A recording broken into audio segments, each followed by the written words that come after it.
अस्सलाम वालेकुम क्लास। उम्मीद है आप लोग सब खैरियत से होंगे। अच्छा, हमने चैप्टर नंबर 10 स्टार्ट किया था ग्लाइकोसाइड्स। आपको पता है हमने ग्लाइकोसाइड्स की सबसे पहले तो डेफिनेशन देखी थी कि बेसिकली ग्लाइकोसाइड्स क्या होते हैं। ग्लाइकोसाइड्स हमारे पास ऑर्गेनिक कंपाउंड्स होते हैं और मोस्टली ये प्लांट्स में पाए जाते हैं। ठीक है, इसके अलावा जब हम ग्लाइकोसाइड की हाइड्रोलाइसिस करते हैं यानी कि ब्रेक डाउन करते हैं तो हमारे पास दो कंपोनेंट्स अलग होते हैं। जो शुगर कंपोनेंट होता है उसको हम ग्लाइकोजन कहते हैं, और जो हमारे पास नॉन शुगर कंपोनेंट होता है उसको, या नॉन रिड्यूसिंग शुगर होता है, उसको हम ए ग्लाइकोजन कहते हैं। उसके बाद फिर कुछ ग्लाइकोसाइड्स की क्लासेस थी। 3 किस्म की क्लासिफिकेशन है। सबसे पहले था एंथ्राक्विनोन ग्लाइकोसाइड, नंबर 2 पे था कार्डियोटोनिक ग्लाइकोसाइड, और नंबर 3 पे था सेपोनिन ग्लाइकोसाइड। ठीक हो गया। अच्छा, उसके बाद फिर हमने अल्कलाइड्स के बारे में स्टडी किया था, सेकेंड टॉपिक। थर्ड टॉपिक जो था हमारे पास था वॉलेटाइल ऑयल्स, और जब हम लास्ट स्टडी कर रहे थे फोर्थ टॉपिक, इस चैप्टर का लास्ट टॉपिक, वो है रेजिन्स। तो रेजिन्स में हमने कुछ ड्रग्स देखी थी लास्ट टाइम। उसमें जो आज हमारे पास ड्रग है उसका नाम है कोलिसिंथ। ठीक हो गया। आज हमने कोलिसिंथ के बारे में देखना है कि कोलिसिंथ बेसिकली क्या चीज़ है।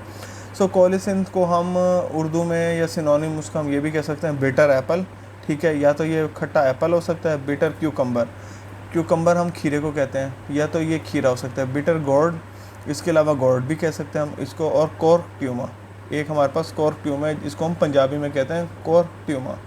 ठीक है, आप में से जो लोग पंजाबी होंगे वो ज़रा इसको ज़्यादा बेहतर प्रोनाउंस कर सकेंगे। अच्छा, सेकंड नंबर पर हमारे पास आ जाती है केमिकल क्लास। अब आपको पता ही है जब हम क्लास के बारे में स्टडी करेंगे तो हम रेजिन्स का टॉपिक पढ़ रहे हैं, तो बेसिकली जो हमारे पास केमिकल क्लास है वो रेजिन्स है। ठीक हो गया। अब हम इसके बायोलॉजिकल सोर्स की तरफ चलते हैं। बायोलॉजिकल सोर्स में हमारे पास क्या क्या है। It is obtained from dried pulp of unripe but fully grown fruits of citrus colocynthis. ठीक है, हमारे पास जो है ये सिट्रस नाम से ज़ाहिर हो रहा है खट्टा होगा ज़रूर। ठीक हो गया। यानी कि जैसे जो सिट्रिक एसिड हमारे पास लीमू में होता है वही, यानी कि खटासपन, तो ये हमारे पास जो है ये बिल्कुल ये भी एक खट्टा सा फ्रूट होगा। ठीक हो गया। ये बाकायदा हमारे पास ये डायग्राम बनी हुई भी अगर आप लोग गौर करें तो ये सीड्स वगैरह इसके निकले हुए। ठीक है, यानी कि ये अनराइप फ्रूट है, ड्राइड पल्प ऑफ अनराइप, यानी कि जो अभी बिल्कुल पका हुआ भी नहीं है, ड्राइड है। ठीक है, उसका जो पल्प होगा उसको हम क्या कहते हैं, सिट्रलस कोलिसिंथिस। अच्छा जी, नेक्स्ट है हमारे पास इसमें फैमिली आ जाती है। फैमिली इसकी हमारे पास कौन सी फैमिली, इसकी फैमिली है कुकर बिटेसी। बड़ा मज़ेदार नाम है कुकर बिटेसी, यानी कुकर से याद रखना, जैसे कुकर होता है ना जो सुबह सुबह उठाता है उससे हम याद रखेंगे कुकर बिटेसी। अच्छा जी, नेक्स्ट है हमारे पास इसमें केमिकल कॉन्स्टिट्यूएंट्स। केमिकल कॉन्स्टिट्यूएंट में क्या है, कुकर बिटासिन ई। तो हमारे पास इसमें जो केमिकल कॉन्स्टिट्यूएंट है वो है कुकर बिटासिन ई। ठीक है, नेक्स्ट हमारे पास इसमें लास्ट हेडिंग है वो है मेडिसिनल यूजेस की। अब आपको पता है जब भी हम कोई ड्रग पढ़ते हैं तो हमने उसको बेसिकली ये देखना होता है कि उसका हमारे पास यूज़ क्या है। तो जो इसका मेडिकल यूज़ है वो हमारे पास एक तो ये है इन कैथार्टिक। कैथार्टिक इसको कहते हैं स्वेयर किस्म का, यह जिसमें आपका स्टूल 2 to 3 डेज़ तक पास ना हो सके, कॉन्स्टिपेशन जिसको हम कह सकते हैं। ठीक है, और नेक्स्ट हमारे पास ये as a anti cancerous drug के तौर पर भी यूज़ हो रहा है। तो इसमें हमारे पास दो यूजेस है, कैथार्टिक के तौर पर यूज़ हो रहा है यानी कि as a in constipation, and second number पर एंटी कैंसर के तौर पर यूज़ हो रहा है। अच्छा जी, नेक्स्ट हमारे पास एक और प्लांट ड्रग है, इसमें हमारे पास उसका नाम है एसाफोटाइडा।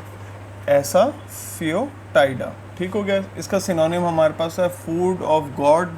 ठीक है, इसको हम क्या कह सकते हैं, फूड ऑफ गॉड, या फिर हिंग भी इसको कह सकते हैं। बेसिकली इसका बायोलॉजिकल सोर्स क्या है, it is obtained from oleogum resins from exudation by incision on root and rhizome of Fernola asafoetida। ठीक है। अच्छा, अब हमारे पास इसमें एक वर्ड यूज़ हो रहा है ओलियोगम रेजिन्स। ओलियोगम रेजिन्स से क्या मुराद है, इसमें हमारे पास दो चीज़ें हो गई, एक तो ऑयल होगा, सेकंड नंबर पर गम होगी, और इनके दरमियान ये रेजिन्स के अंदर दोनों चीज़ें मौजूद हैं। ठीक है, इनके ऑयल भी मौजूद है और रेजिन्स भी मौजूद है, इनके दो चीज़ें आ गई। ओलियोगम रेजिन से क्या मुराद है, इसमें हमारे पास दो चीज़ें हो गई, एक तो ऑयल होगा, सेकंड नंबर पर गम होगी, और इनके दरमियान ये रेजिन्स के अंदर दोनों चीज़ें मौजूद हैं। ठीक है, इनके ऑयल भी मौजूद है और रेजिन्स भी मौजूद हैं, इनके दो चीज़ें आ गई, oils and gums. From exudation का मतलब होता है बाहर निकालना, बाय इंसिजन सीजर के थ्रू कटिंग करना, ऑन रूट्स एंड राइजोम, जब भी हम उसकी रूट्स या उसकी जड़ें या हम उसका राइजोम जो उसका ऊपर का प्लांट होता है उसको हम नहीं लेंगे, किसके, फिरुला एसाफोटाइडा। अच्छा, इसका एसाफोटाइडा नाम है ड्रग का, लेकिन इसका पूरा बायोलॉजिकल नेम है फिरोला एसाफोटाइडा। नेक्स्ट है हमारे पास इसमें फैमिली आ जाएगी। फैमिली कौन सी है? फैमिली है इसकी अम्बेलिफेरी। अम्बेलिफेरी। अच्छा, अब हम देख लेते हैं केमिकल कॉन्स्टिट्यूएंट। इसमें आपको याद करने में आसानी होगी। फिरोला से याद रखना फिरोलिक एसिड, अम्बेलिफेरी से याद रखना अम्बेलिफिरॉन। तो हमारे पास इसमें दो चीज़ें आ गई, फिरोला एसाफेटाइडा में अम्बेलिफेरी और फिरोलिक एसिड। फिरोलिक एसिड, अम्बेलिफेरॉन, ये हमारे पास दो चीज़ें आ गई। ये आपको इसमें इजीली नाम से याद हो जाएंगी कि ये दो चीज़ें कौन कौन सी इसमें हमारे पास ऐड अप हो रही हैं। अच्छा, इसके अलावा हमारे पास जब भी हम इस ड्रग के बारे में बात करेंगे तो हमारे पास मेडिसिनल यूजेस आ जाएंगे। अच्छा, अब अगर आप लोगों ने गौर किया हो तो कार्मिनेटिव और एक्सपेक्टोरेंट हम पीछे ड्रग्स में भी पढ़ते आ रहे हैं, यानी कि हमारे पास जितनी भी रेजेंस की ड्रग्स हैं इसमें हमारे पास कार्मिनेटिव और एक्सपेक्टोरेंट ये दोनों चीज़ें बार बार रिपीट हो रही हैं। यानी कि ये जितनी भी ड्रग्स हैं रेजेंस के क्लास की, ये दोनों चीज़ें हमारे पास एज अ कार्मिनेटिव के तौर पे भी काम आ रही है, एक्सपेक्टोरेंट के तौर पे भी काम आ रही है। अच्छा, इसमें एक फोर्थ पॉइंट पे लिखा हुआ है लेक्सेटिव। हमने लास्ट ड्रग पढ़ी है कोलेसिन, उसमें भी हमने देखा है कि वो इन कैथार्टिक्स यानी कि बहुत ज़्यादा स्वेयर कॉन्स्टिपेशन के तौर पर यूज़ हो रही है। अच्छा, इसमें जो हमारे पास दो चीज़ें और ऐड हो रही हैं वो है एक एंटी स्पाज्मोडिक, यानी कि ये पेट के दर्द वगैरह के लिए होती है, यानी कि जो पेट के हमारे मसल्स होते हैं, स्टमक के मसल्स होते हैं, मसल रिलैक्सेंट, उसको प्रोवाइड करती है। इसके अलावा हिस्ट्रेलिया एंड एपिलिप्सी, हिस्ट्रेलिया एंड एपिलिप्सी ये बोथ जो है बेसिकली ब्रेन की डिजीज़ हैं, मेंटल डिजीज़ है। एपिलेप्सी को हम बल्कि उर्दू में मिर्गी के दौरे भी पढ़ना कहते हैं, यानी कि एंटी एपिलेप्टिक ड्रग्स के तौर पर भी ये हमारे पास यूज़ हो रही है। कौन सी ड्रग यूज़ हो रही है? एसाफेटाइडा। तो यानी कि ये हमारे मेंटल डिसऑर्डर, यानी कि मेंटल डिसऑर्डर किस लिहाज में कहेंगे, यानी कि जो भी हमारे ब्रेन में डिस्टर्बेंस वगैरह उसको कवर आउट करेगी, ठीक है, इसमें हेल्प आउट होगी।